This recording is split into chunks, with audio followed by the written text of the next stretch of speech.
Steve mentioned one or two bad times in your life there. I'm keen to ask about some really good times as well. If you could pinpoint one particular happy episode from your life. Oh God, there's that many.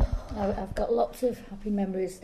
I think my most happy memory, well, apart from having my daughter, was probably becoming a grandparent. Because I idolised, although I didn't want to be a grandparent, I felt I was quite young. I absolutely idolised, and each and every one of them. I think out of life, I've got more enjoyment from being a grandparent than anything else in my life. I love them, and each of them are different. And as Stephen said, Leah, but each of them, Hannah is a very intelligent girl, a very good artist. They all reasonably fairly musical. Adam was in the choir, he was head chorist at the Metropolitan.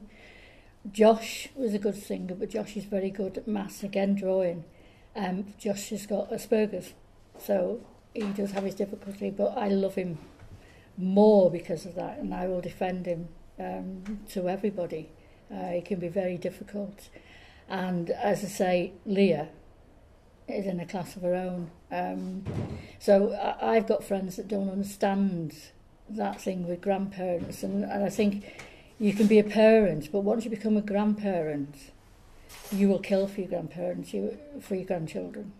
And I heard it many years ago, and I thought, well, that's a load of rubbish, but it is true, because if somebody hurts your grandchild, they're hurting your daughter, so it's twice-fold. And talking about children, I've listened to both Steve and yourself, Anne, this morning. It's been fascinating listening to some of these stories. But I'm keen also to ask you specifically. You talk about your children and now your grandchildren. I bet you it feels like 5 minutes ago you were only a young girl yourself. Very much so. I'm still young. I still think like I'm young. I look in the mirror and I look as if I'm 40 years of age, because that was a good time in my life when I became 40. Why 40? I think I'd got over sort of being a widow. I'd had a couple of relations in my life. I'd met a really good American, Steve. Never married him, but I went to Puerto Rico, I went to Italy, I went to France. I had a good time. And I felt then that I was no longer Anne O'Connor. I wasn't Anne Morrison. I was just me. And I could do what the hell I like. And I had my house in Widnes, and that was before then, and I bought an old house. I bought a house when I came back because I worked for Sunlight, so we got a cheap mortgage. So I came back here and I literally knocked a hole in every wall, because we'd always been in company houses.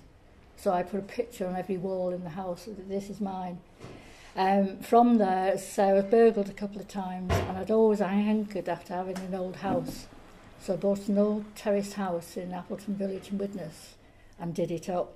And all my family said, God, I'm not going to come and visit you in this place, it's horrible. And I did it up and it was absolutely wonderful. And I called it Yamados, which was back to front Sodom all.